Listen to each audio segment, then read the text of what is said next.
What do magical thinking, nostalgia, and daydreaming have anything to do with business? Well, find out today on Hollywood Breaks. Keith, thanks for me that text about from the Chris Nolan speech. It was Yeah, of course. it's a really great Yes, it was. acceptance speech he gave last night. Yeah. Did he give So, it again? huh?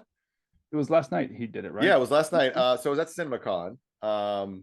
And usually CinemaCon, uh, it's a great place to watch trailers, great place for the distributors to get together and gamble and, have some fun, get a little loose, have a few drinks. But at the end, they usually do this big award show, and typically there'll be some coordination between the studios and CinemaCon in terms of who gets what, because usually there's a movie coming out, so it's another venue for them to promote the film. So Christopher Nolan and his producing partner Emma Thomas won the Spirit of the Industry Award.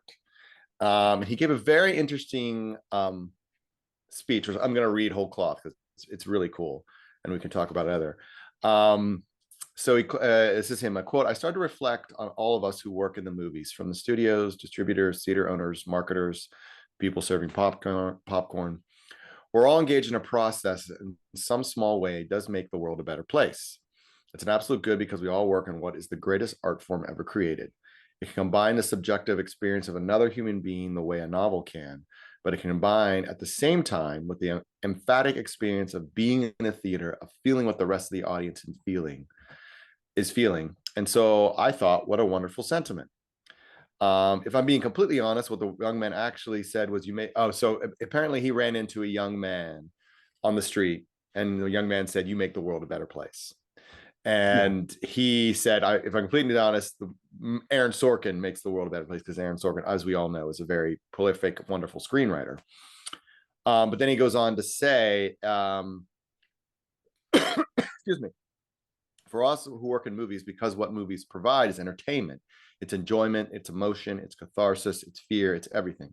It's a wonderful thing to be involved in. We're all incredibly privileged to be a part of it. Those of us who have been called upon sort of outrageously to defend it over the last few years are often accused, I'm often accused, of magical thinking, of nostalgia, of daydreaming, as opposed to a sound business plan. It's taken the last few years for us all to realize that what we're talking about movies, magical thinking, nostalgia, daydreaming. That is the sound business plan. It's the only sound business plan. That's what movies are.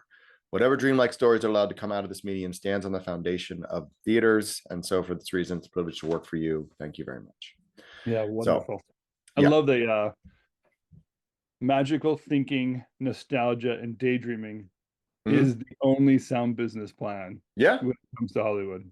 Yeah, it goes back to what Dr. Anthony Palumbo, the professor from UVA, brought up. It's new but familiar. That's sort of the nostalgia play right there. And, Nolan has always been a big defender. Like during COVID, he was the one who was pushing Warner Brothers to release Tenet, hold it for theatrical, try to get people into theaters. He's been a big proponent of shooting on film, not digital. But I think, contra to Martin Scorsese, who's sort of like Marvel movies aren't that's not film, that's a amusement park ride. Nolan has tried to play the role of what basically encapsulated in that speech, which is this idea that it's a moment for all of us to experience a art form that is one of the greatest ever created. So it takes the magic of a novel and it elevates it to the next level because we all experience it together. So I think that is where Nolan differentiates from like a Martin Scorsese. And think And about what inspires us to want to get into this industry, to do this work. And then when we show up, the people that are successful, people that fall away, like what are the differentiators? And I think there's, as a consumer, so the outsider who's not yet had a career, or the person that is young in their career, there's a lot of connecting to shows and films that you've loved and thinking, I want to make something like that. yeah. And the misinterpretation is to recreate the moment that that you've experienced by making a similar type of film or similar type of execution. When in reality, what we really are talking about is having a similar type of connection to a story, to an understanding, and to in a way that inspires people to think differently or grow differently or relate to others, right? Even Right. in pop culture hits, a lot of the reason why we love it is because we can share it with one another. Maverick is something that we can share with people that we grew up with that saw Hmm. it originally, but even today it's a way of sharing, like with, maybe your kids or people aren't Exactly. familiar with the original, is like, oh well, you can have a similar experience. And I Yep. think that's that nostalgia, magical thinking, and daydreaming all Right. coming together. Those Yep. are kind of the perfect triple play there of what really connects us and makes that reality. It's not the perfect execution. As a matter of fact, we know it. There are so many types of genres and executable styles, even low res, up outputs that connect um, with the audience properly Right. and grow and expand as cult classics. All of that Yep. is possible in this Yeah, I industry. mean, yeah, that was one of the great things about sort of the reboot of Star Wars, albeit I didn't love the movie, Force Awakens, but the idea that it was a chance for one generation who grew up with 1 through 6, 4, 5, 6, 1 through 3, to episode 1 through 3, 4, 5, 6, to introduce it to their kids. And it's similar to the Super Mario Brothers movie, which has been a huge hit. And I was talking to someone the other day, and they said there's aspects of it that his son didn't get. Like there's a moment, I think, in the movie, I haven't seen it yet, where Mario becomes a raccoon, which is a pull right from Super Mario Brothers 3, which was very much something I grew up with. And but at the same time, it didn't matter that it was an important tie for one generation to the next, because the father recognized it from his experience, but the kid didn't recognize it, but he enjoyed it nonetheless. So it's that sort of transcendence that sort of pulls it all together, that we can sit here and bemoan the fact that there's nothing original, but there's that idea of it, the nostalgia factor being enabling us to cross generations and all experience it in the theater together. And Christopher Nolan's Batman are a perfect example of that. I grew up with the Tim Burton Batmans, but ultimately I'm going to introduce my son to the Nolan Batmans, and my daughter, and hope and then eventually we'll get to the Burton Batmans, because they're obviously somewhat darker in a lot of respects. But it's sort of that sort of tying together, and you see it again in Flash, the latest Flash trailer, where Michael Keaton comes back as Batman, and there's one moment when he says in the trailer, "You want to get nuts? Let's get nuts." And that's one of the more iconic moments from the Burton version. So it's sort of like this tying together just makes it feel like a more of a community, and that is what is important about the theatrical experience. So think about like the role of a studio leadership in trying to Mhm. navigate the Hollywood terrain or invest forward in what's happening, right? Right. You can, the moments we'll say like the heroes that we know that run studios are the ones that you feel like did dream big. They pushed the studio forward. They made big attempts at in changing things. And often even that leadership fades itself out from that generation and a new one has to step into that Hmm. moment. Yep. But in that pivot or that ability to build up, the right knowledge base or the right resources or the right opportunities to connect and to make something successful, it does feel like it's the visionary person that gets to pass that hurdle and can make the studio successful and come up with a winning strategy for a studio. But if you only focus on, say, Wall Street, the Mm. finance, growing audience, all just numbers, you can realize that's when it dies or whatever. That's Yeah. where the studio just crumbles and it really kind of loses its life. And I can see that now playing itself out. I wonder if, like, obviously the Iger move is one where it had its moment. He had a replacement, Bob number two, totally Hmm. wrong player at the wrong time, doing the wrong stuff, and we're snapping back into something. I wonder if that move's going to happen. And I think about what Comcast is doing and their big moves and questions and challenges that they have coming up. Or something that Paramount has done very well for the last few years is kind of attaching itself to this nostalgia, dream, daydreaming, magical Yeah. thinking components. Yeah. I mean, it's interesting because I think about Nolan in a lot of ways, because I do think there's an aspect, you'll hear most studio execs, or even a lot of the business affairs execs will say this, well, this is a business. Ultimately, yes, I understand you want to achieve this creative product, but we still have to make money. And I think oftentimes there's a need to just be certain about everything, that it ultimately stymies the process. And Nolan had I love Christopher Nolan, and he had a great quote not too long ago, which I always used to reference anytime we got bogged down in research or marketing research, and research was telling us to do this, and that the spot we all believed in, like it was a gut instinct that we felt this is a good spot, but because the leadership had lost confidence, really, they were just looking for that sure thing. So they went with a spot that tested better. And Nolan had this great quote that he said, you know what? Most audiences, the instant reaction is often the wrong reaction. Hmm. And when you think about that, if you think about a movie, right? You go see a movie, you walk out. One thing I always hate is when somebody says to me, "What'd you think?" I'm like, I just walked out. Like, I need time to process. Like, I can't give you an instantaneous reaction. And that's where I think sometimes the testing process can be a little off kilter. Is like you're showing a movie to an audience, and you're asking them to give you an instant reaction. But you don't know, like, if they sit with it for a few days, maybe their opinion will change. And that's why a lot of the times going with your gut, your gut instinct, like if you get 20 creatives in a room who are at the top of their game, and their gut says, this is the spot, this is what's going to open this movie, and it tests like shit, you got to go with your gut.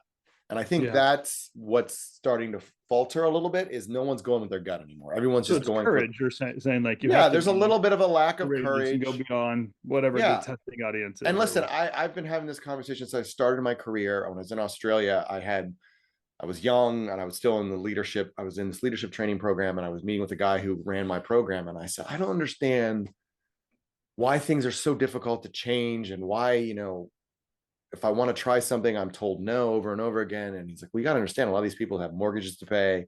They have kids to send to private school. So they're not going to take that leap. And I think the fact that that's sort of gone away a little bit, that sort of courage aspect, that sort of willingness to take a chance. I wrote a little bit about this in my newsletter this week, and it's also being willing to have a little bit of fun with it. We're not really having the fun that we used to have. And, you can watch a movie and feel like, man, this is so heavy. Did they actually have fun making this movie? And I think there's aspects of that to it as well. And, I think if we're going to get to that point where someone like a Nolan can sort of push things to that direction, where it is sort of this nostalgia and enjoyment factor, there's got to be some sort of meat in the middle, where it's not just about the sound business plan and the Wall Street numbers and, what the stock is doing. And, you look at someone like, you just brought up Comcast. So, obviously most people know that Jeff Shell was let go due to, inappropriate behavior. I don't feel the need to go into that at all. I'm sure most of that will suss itself out. But what was fascinating about that story was it sort of revealed sort of the three-dimensional chess almost that Brian Roberts is playing at Comcast. It came out that they had been talking to Electronic Arts about a combination, a potential merger. They've been talking to Warner, they've been looking at Warner Brothers Discovery. They've been looking at potentially, merging with Paramount, because they have made some investments in some of Paramount's ancillary businesses. So there's a lot going on, and it's interesting because you look at all the other companies, all the other big conglomerates like Disney entrenching layoffs, Amazon Prime Video, they just did layoffs yesterday. Paramount's done some layoffs. They're all, and Warner Bros. Discovery obviously has done a ton of layoffs.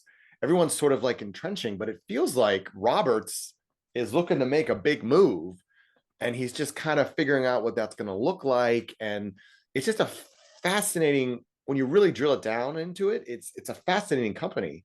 And I think a lot of people shortchange it because it ultimately, at its core, it's a cable company, and that's how it Yeah, that's started. right. I think like it's probably always feels like it plays second fiddle because it starts as a cable company, not a Right.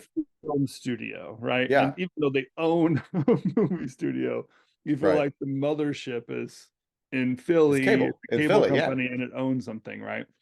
And therefore the leadership part of it, you wonder, does he get the industry? Do you know what's happening? Can he play with the big dogs? And the answer is obviously clear. Absolutely. Yes. Yeah.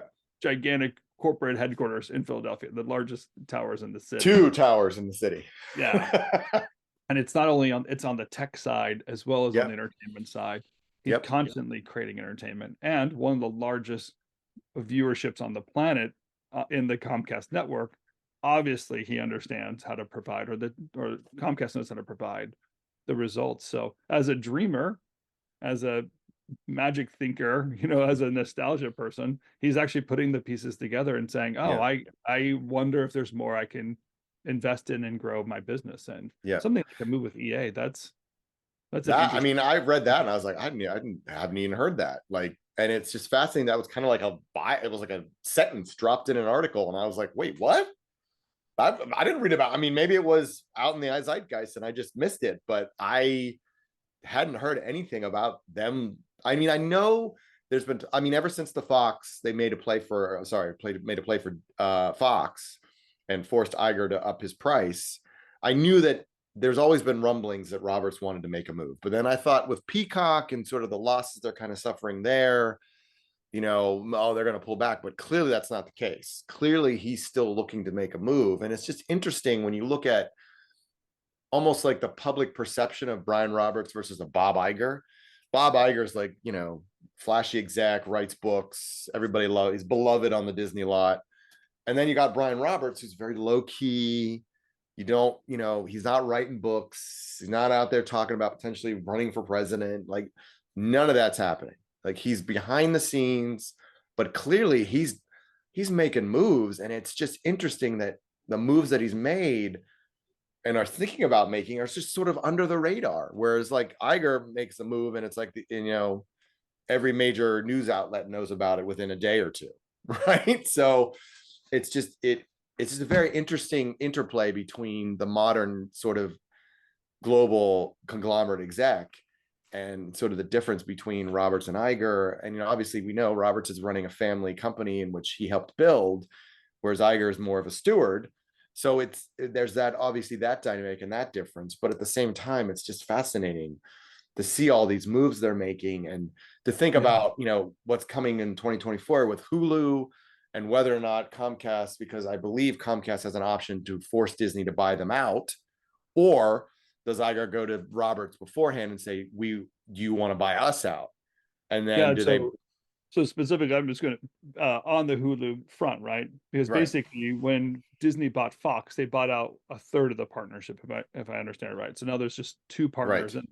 And then and they part bought of the out Warner contingency of that Brothers. partnership was Yeah. this potential buyout. So we're not only looking at a pivot moving forward in the entertainment industry for something like a writer strike or Right. a Yeah, there's downturn in that the economy, but in right. this specific situation, we're looking at something that was predetermined years ago, and then a shift in the entertainment venue. Yeah. Curious because Peacock is not picking up the steam that he would want it to, and Right. Hulu Yeah. is. If Roberts isn't on the forefront of saying that's a better investment, Hulu is a better investment, and Yeah. I would imagine a battle between the two studios because Roberts and Iger, they're not the best of friends, and someone like No, they've been rivals for quite some time. And obviously Iger feels a little burned because Roberts ran the price up on him for Fox. So and I think there is rivalry. And I think there is that rivalry because of the fact that Iger gets this sort of like sainted treatment. And not that there's any sort of, I don't think Roberts is like that's what he wants, but I think he's like, well, you know what? I got bigger moves happening over here.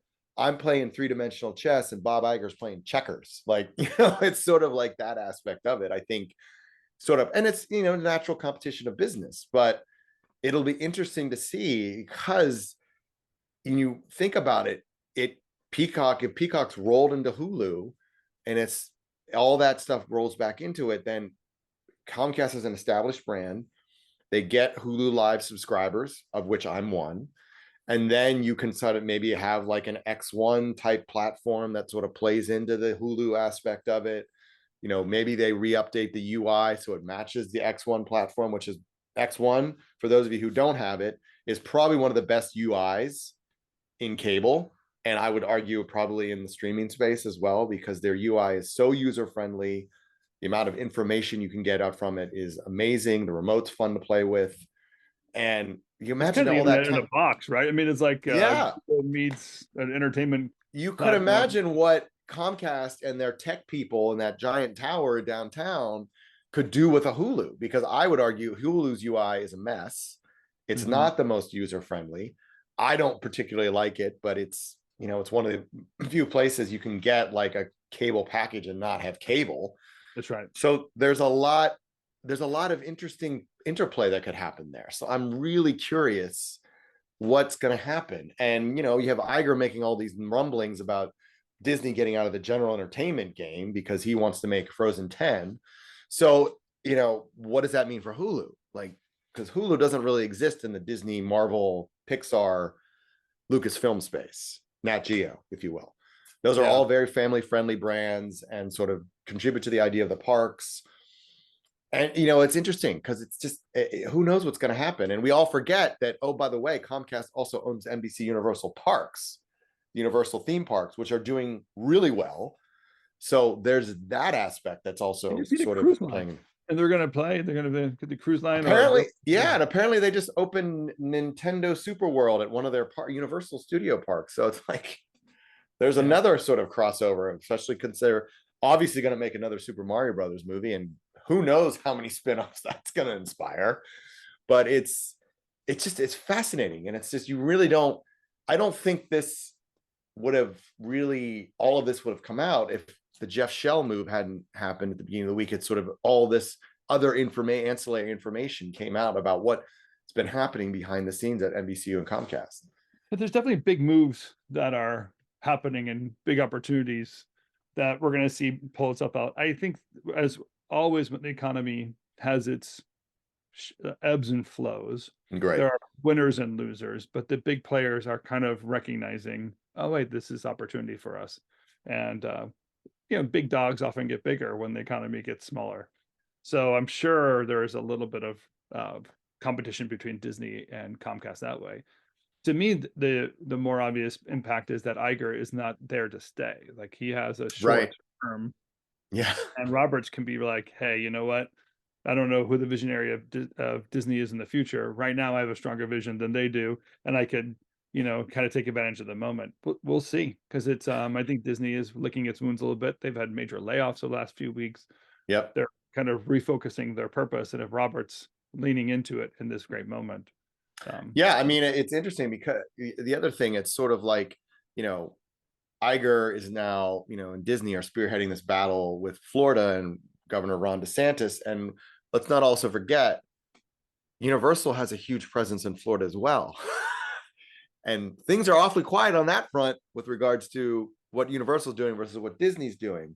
And you're right, Iger has to, you know, he's going to be fighting this lawsuit on one front. He's retrenching the company because of all the layoffs, which has really hurt morale across the whole company. And oh, by the way, he also has to anoint a successor. Whereas you flip side to Brian Roberts, he doesn't really have to go anywhere. He's already kind of anointed one in Mike Kavanaugh, who's now the president of Comcast, former CFO, who just about a year and a half ago was promoted to president of Comcast and now is going to fill the Jeff Shell role for the time being. So he's going to get a play in sort of what goes on in the NBCU world.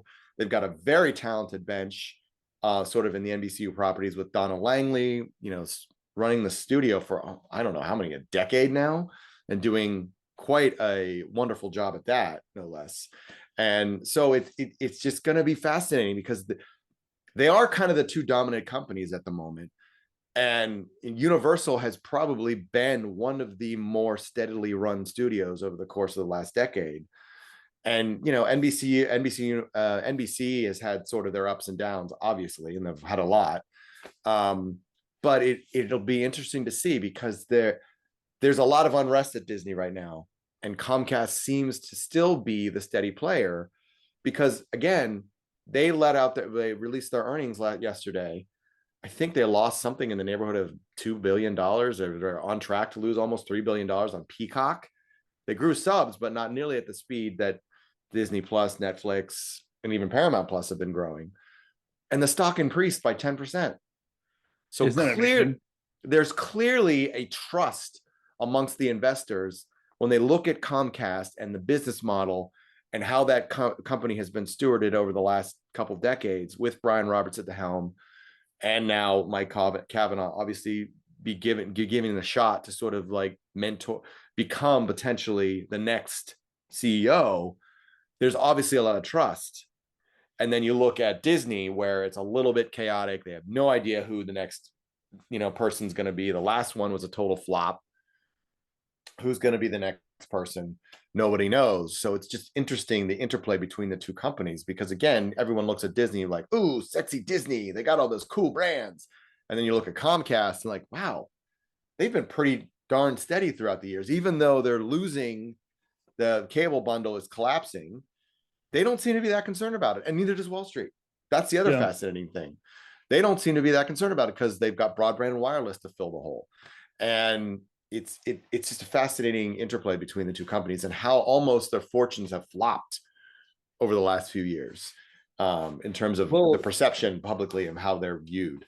And you, so as a moviegoer, as a person that appreciates entertainment and the investment it takes to kind of build up, I don't know, a reserve of film or a reserve of story that you can successfully keep your studio moving forward and progressing through a timeline, right? Keeping the audience happy or whatever.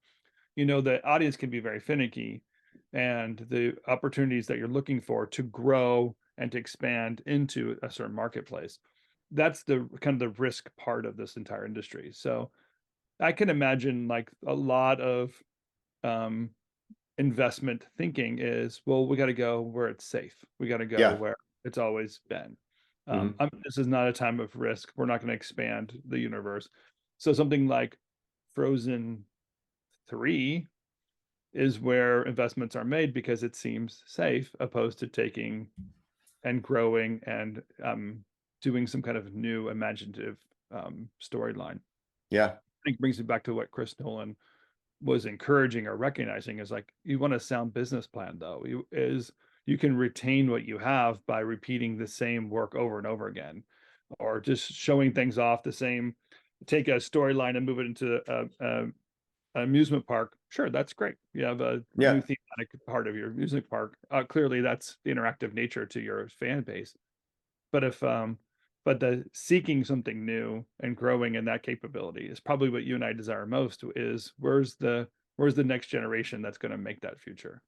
Exactly. And I just hate wasting a year or 2 years waiting for a reset when there's opportunity right now to build that new future and build that new Hollywood. I mean, I would love if Nolan would, I'd love that he talks about the beauty of Hollywood and what theatrical can do, but I'd love even more if he would start talking about the future. Like, what's next? Who's the next me? Like, where is the next me? Who is that? Can I help? Can I mentor them? Can I help build the next generation of Hollywood? And that's what I'm slightly concerned about, in that, are we doing enough in the industry to sort of propel the next generation forward? And I don't know if we are. And, how do you teach magical thinking? Where's the story? It has to be inspiring. Course for daydreaming. Like, that's not on the curriculum at most universities. Or that's exactly right. I mean, how do you even comprehend nostalgia? You have to have lived it in order to get, to right. So, and I think that's where the challenge is. And I think that's where Nolan, I think, can be a leader in that regard, because they all, you have Spielberg, you have Nolan, you have Scorsese, you have all these legends that are sort of getting into their, well, not Nolan per se, but Spielberg and Scorsese are almost in their 70s. Where's the next generation? Who's going to inspire that? I mean, it's about being inspired. And Nolan, with that speech, is definitely leaning that way in terms of inspire. I would love to hear more from him in terms of that. And being a leader, like, doing something with Universal, maybe starting some sort of incubator that helps build the next generation of talent, and gets people excited about going back to the movies again. And he definitely leans that way. I mean, Oppenheimer looks amazing. That's going to be an amazing film. And that sort of inspiring craft is what's going to draw more people back to the industry. So we need to hear more from people like him. It'd be great if we get a studio exec to talk that way. If Donald Langley were to get up and start talking like Christopher Nolan, that would be phenomenal. Or Tom Rothman, that would be phenomenal. But there are still talking about like the 1980s all over again, and that's just not going to propel this industry forward. It's not going to attract the next generation. They're going to be like, well, I'm going to go work in Hollywood if I'm going to get laid off in 2 years. I'm just going to go work for Goldman Sachs, where I can get my golden egg and I can buy my house on Long Island and be happy, blah blah blah. I don't have to worry about the boom and busts. But So that's a draw that most people have to deal with, I think, is how do you keep people happy? How do you keep them inspired? How do you keep them competitive? When we get into Hollywood, and the people that want to break through are the ones that are looking to be these magic makers, to be honest. I think that's and again, it's about inspiring people to want to take that chance and be part of that community. And I don't know if they're doing that right now. And I don't think the sort of the vibe of I survived that round of layoffs. Oh, I gotta, keep, my cards close to my vest isn't going to inspire a 22-year-old college graduate who's maybe going to school on the East Coast to, pack up and move to the West Coast and live in LA on, a garbage salary. There will always be dreamers in Hollywood. There will always be dreamers. I agree with that, but I think we need to still be inspiring more. And I don't think we're doing it like we were. When we were when I was growing up. And I think we need more people like Christopher Nolan to preach that speech. Yeah, that's awesome. I appreciate Chris Nolan. I appreciate what he's doing out there, even just absolutely with the brands that he has and the work that he does. So absolutely. We should remind everybody that you and I are taking a spring break for the next spring break. Pretty much for the most of the month of May. So most of the month of May, we'll be back in June, for the beginning of June, and this is the first time we've taken any significant time off in almost 3 years. Oh my God, almost 3 years. So it'll be 3 years in July, Tim, if you can believe it. Wow. That's pretty fun, actually. Yeah. It's kind of awesome, right? So we'll be taking a little bit of a hiatus, but the newsletter will still be coming out every now and then. So you'll still get my glorious thoughts that are brewing in my head. Tim, however, you'll have to wait till June. And we might find some people to fill in for us for the next couple of weeks. We never know. We'll see. Who knows? Never know. But yeah, you're traveling and I'm traveling, so it just the time zones aren't going to work for the next few weeks. But we will be back at the beginning of June, and I'm sure there'll be a lot of things breaking in May. Right? We're gonna. Oh, I'm sure. I'm sure. We might even have to do a special episode at some point if the news warrants it. Yeah, breaking news kind of an opportunity. Breaking news kind of thing. Yes, exactly. But as always, thank you to our team that's behind the scenes here, making great stuff. Michelle, Lydia, our graphics team at Go Social. You guys are wonderful. Thank you for all the support that you've given us over these last almost 3 years. And I'm sure you'll appreciate the break as well. And in the meantime, Keith, have a wonderful vacation. Enjoy you too, man. Thank you. And we'll see you in June. Can't wait. Yep. I can't wait. Well, I can't wait to actually for my vacation. I was going to say. That's the more exciting part. All right. Good to see you, my friend. Likewise.